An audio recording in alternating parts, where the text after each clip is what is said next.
ఇటీవల బంగ్లాదేశ్లోని ఢాకాలో Hizb ut Tahrir అనేటటువంటి ఉగ్రవాద సంస్థకు చెందినటువంటి మతి తప్పిన జిహాదీలు కొందరు Donald Trump, Benjamin Netanyahu Israel దేశాధినేత, అదేవిధంగా అమెరికా దేశాధినేత వీళ్ళ ఫోటోలను పెట్టి ఆ ఫోటోలని చెప్పులు విసిరి విసిరి కొట్టారు.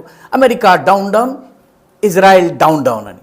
ఈ రెండు బాగా అరిచిన తరువాత వాళ్ళు ఒక ప్రకటన ఇచ్చారు.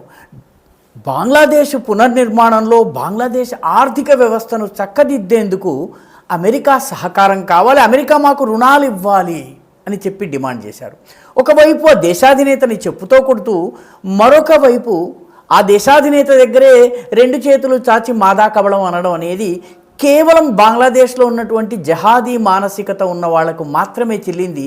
ఇలా చేయగలిగే ఇంకొక దేశం ఏంటంటే పాకిస్తాన్లో కూడాను అమెరికా వ్యతిరేకత, కానీ అమెరికా ముందే రెండు చేతులు చాస్తారు.